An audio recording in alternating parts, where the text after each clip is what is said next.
just start with an opening statement, and we'll follow with questions. All right. Great football team we played tonight. You know, like I said all week, y'all know me, I pretty much tell it exactly how I feel all the time. And they are a great football team that is experienced, that is seasoned, that's talented and deep and well coached, and they've been through the fire. You know, a lot of these kids were here with them when they were rebuilding the program. And credit to Coach Norvell and those guys, man, they played really well early. We had some self-inflicted wounds early on that really hurt us. That's disappointing. I thought we played extremely hard. I thought our guys spilt it. There ain't anybody in there that's got anything left to give in a really tough situation because we got behind early. You know, we just didn't play well. And that's where we got to grow. You know, we got some guys that, you know, in an environment like this, we've got to be able to calm ourselves and make plays. And that's on me as the leader and the head coach. And we'll learn and grow. We said going into this week, we're going to grow from this experience in some way, shape, or form. We're going to lay it on the line and try to pull off a miracle and beat one of the best football teams in the country. And that obviously wasn't in store for us tonight really quickly. I do think our kids laid it on the line for each other. I think there's a lot of trust in that locker room. We just got to play better in a setting like that. And I don't necessarily, I'm not taking anything for it. Like Florida State's awesome. They're good. They're well coached. They execute. I'm talking about the self-inflicted wounds, from the busted assignments to the procedure penalties that we did not have last week. That's not who we are. We're not a team that has those. And we did tonight. So that's on me, and that's something that's got to be addressed and fixed. I think we got a good football team.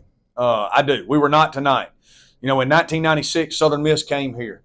And I think we got beat 54-14. I think we had 95 yards offense to Florida State's 500 and something. It looked a lot like tonight. And 11 games later, Southern Miss was the #1 Group of 5 program in America and represented this program in the Liberty Bowl, or this country in the Liberty Bowl. And I believe with all my heart that we've got a good football team that's headed in the right direction. We were outmatched tonight in every way. And we got a great opponent coming up next week, and we got a Sun Belt Conference coming up that we're excited about playing. And we get back in our league, we feel like we've got a chance to contend and continue to push this program forward. So with that, I'll open it up. Coach, what was some of the moves, or I mean, what was your plan when you guys cut the lead 14-3, start of the second quarter? I saw a lot of passion in the offense and really making things move, and then for some reason it just didn't follow through. Yeah, you know, every drive that we didn't have a self-inflicted wound, you know, we kind of drove our two drives that we drove it and scored, the field goal and the touchdown. We didn't have a self-inflicted wound. You know what I mean? We didn't have a penalty. You know, I thought the intentional grounding penalty was a tough call on us. You know, we got a read route going on, and they've got a guy get free, and he's hitting Billy as he's throwing the ball. So, and it's in the vicinity where you can tell, but it's a judgment call, and the official made it, and it is what it is. Outside of that, the procedural penalties are completely under our control. We got to do a better job coaching and doing that. Now, our kids played with passion. They played hard. You can't play a game like that when it turns like that if you don't believe in your brother and love your university and love where you're headed and believe in your coaches and all that. Our kids, they did that. You know, guys, we're playing a great football team that's going to do that to a lot of people. You know, so that's no excuse. We've got to play better and we got to get better, and we certainly will. We'll grow from this. We said going into this week we want to grow from this. And I think we will. I think we'll be better from it. I think we'll be better from it in 7 days. Coach, the false starts, so just kind of maybe nervous energy, just kind of happy feet. Yeah. You know, one time, you know, they were all on us. You know, just in this game. Some of them were some of our younger guys playing in an environment like this for the first time. You know, maybe, you know, I guess I could have done a better job getting us ready. It's not something we do. You know, only one of them. There was one of them where, you know, they slapped one of their D linemen on the rear end, and that's simulating a clout, you know, which is, you know, not supposed to be legal. But outside of that, the rest of them were just on us, and we've got to do better, and we'll coach it up, and we'll get better from it. It's not something we do. We didn't do it. You know, we had none of those last week. Earlier this week, you compared this Florida State team to an Alabama team a few years ago that you guys played. Now that you guys played the game, how do they compare? Yeah, you know, I thought, you know, I said that I think this has got a chance to be the best team I've ever coached, and I stand by that. You know, offensively, they're so dynamic. You know, that Bama team was a great team too, played for a national championship with great coaches and players. And This team, when you look back on it, I think this team has a legitimate chance to win the national title. They've got an experienced, older quarterback. They've got the most starts of any offensive line in the country. They've got backs that are good. They're 2 wideouts, maybe both be first-round draft picks. Their tight ends, the number 1 ranked tight end recruit in America. Number 5 and 55 are the 2 best D linemen, that I've probably coached against. 55 is the hardest playing guy, I may have ever coached against. Their 2 linebackers are both preseason all-conference. Safety started 31 games, So, they've just got, they've grown and been here when they were building the program, so they've seen defeat, and they know what that feels like, and they don't want to feel that way again. And Mike's done a great job of building the program. They've added talent to the roster, and they're just really deep and really good and really well coached. They got a legitimate chance. What are just some positives you think you can draw from an outcome like this? Well, we know that we'll play hard for each other, and we know we're not going to play anybody that good again. You know what I mean? So we've been in that arena with that team. Everybody we play from here on out will not be as good as that team. And,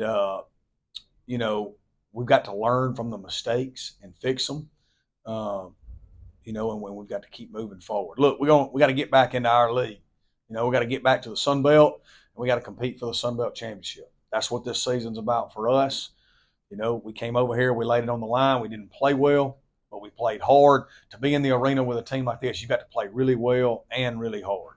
You know what I mean? This is not, there's about 6 to 8 programs that are on a different level than everybody else in this country, and everybody knows that. And Florida State's one of them, Well, I thought, especially towards the beginning of the game, that the quarterbacks looked actually really well, breaking up some passes. They did. Can you just talk about how good that was to see? I mean, I know the score doesn't reflect it, but I thought they really did look good back there. Great point. Yeah, that's something else too. Because we came into this year saying we got 4 talented guys competing. They didn't really get tested in week 1, and they did tonight. And man, did they show up! Man, they made some plays. They got the ball out, all 4 of them, plus Markell and Jay Jones at star, and then Jay Stanley and Dillon and Sabatini at safety. Dima, that's a great point. I thought that was really good to see. I thought all 4 of them competed their tails off and did a great job getting the ball out versus 2 dudes that are, I would suspect they're both going to be first-round draft picks. You held Keon Coleman to 0 catches before the end of the second quarter. Yeah.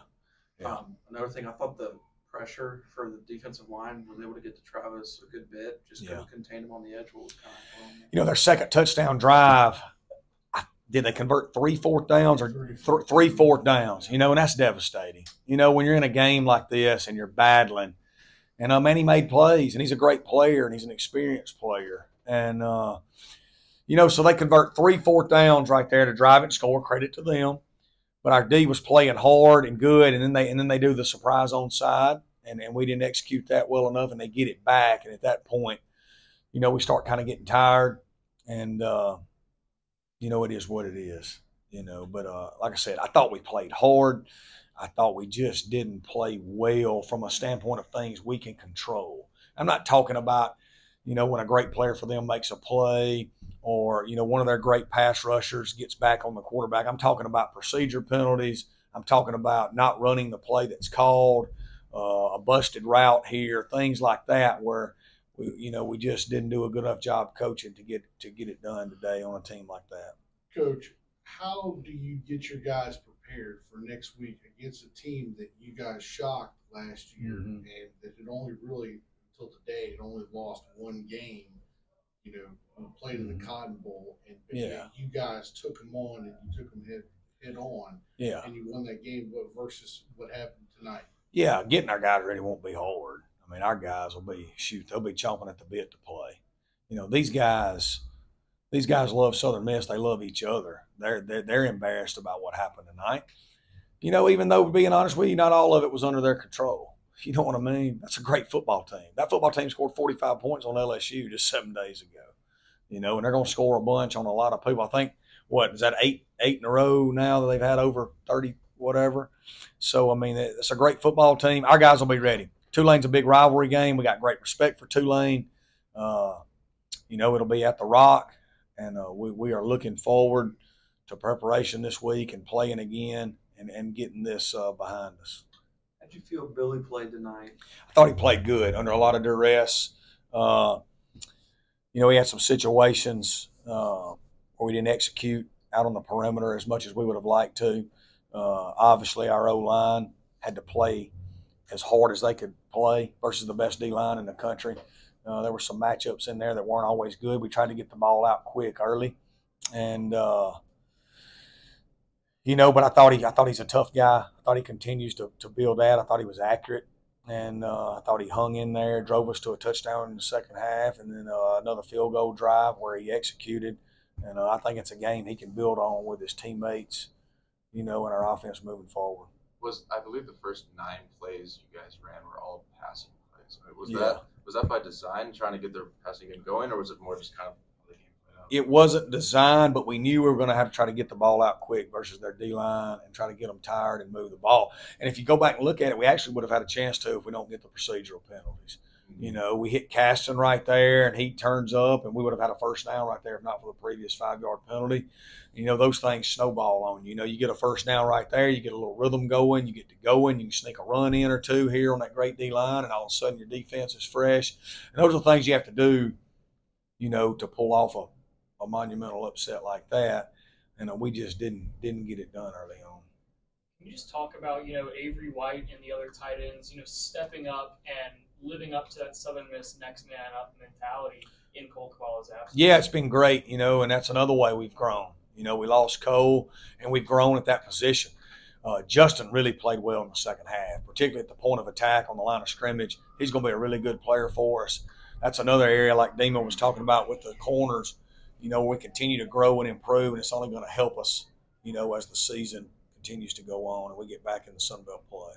And bouncing off that, Drake Clark had, you know, now there's been 2 games in a row in which, if I'm not mistaken, he's led rushing yards. He's looked really, really good for you all. Yeah, good player. Good football player. We're glad he's with us. You know, and I think he's going to continue to have a really good year, Lord willing, staying healthy.